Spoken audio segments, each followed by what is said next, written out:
Hello everyone, welcome to Sanmargaha classes. ಗುರುತ್ವ ಪಾಠದ 7ನೇ ಪ್ರಶ್ನೆ. ಲವಣತೆ ಎಂದರೇನು? ಲವಣತೆ. ನೀವು ಈಜು ಗೊತ್ತಿದೆ ಅಂದ್ರೆ ನೀರಲ್ಲಿ ಇಳಿತೀರಿ, ಸ್ವಲ್ಪ ಹೊತ್ತಾದ್ಮೇಲೆ ಒಂಥರ ಹಗುರಾಗಿದ್ದು ಫೀಲ್ ಆಗ್ತದ. ನೀರಲ್ಲಿ ಮೇಲ್ಗಡೆ ಈಜ್ತಾ ಇರುವಾಗ ಅಥವಾ ತೇಲ್ತಾ ಇರುವಾಗ ಹಗುರ ಫೀಲ್ ಆಗ್ತದ. ಹೌದು. ಹಾಗಿದ್ರೆ ಇದಕ್ಕೆ ಪ್ಲವನತೆಗೆ ಏನ್ ಸಂಬಂಧ? ಅದೇ ಪ್ಲವನತೆ. ದ್ರವಗಳಲ್ಲಿನ ಕಾಯಗಳ ಮೇಲೆ ಉಂಟಾಗುವ ಮೇಲ್ಮುಖ ಬಲವನ್ನು ಪ್ಲವನತೆ ಎನ್ನುವುದು.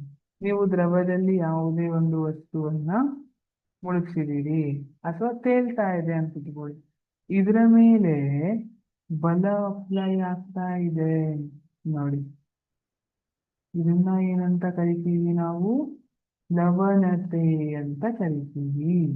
ಅದು ಮುಳುಗಿರ್ಲಿ ಅಥವಾ ತೇಲ್ತಾ ಇರ್ಲಿ, ಆ ಸಮಯದಲ್ಲಿ ದ್ರವಗಳಲ್ಲಿನ ಕಾಯಗಳ ಮೇಲೆ ಉಂಟಾಗುವಂತಹ ಮೇಲ್ಮುಖ ಬಲ, ಮೇಲೋಗು ಮೇಲೋಗು ನೀನು ಅಂತ ಇದು ತಳ್ಳುತ್ತಾ ಇರ್ತದೆ.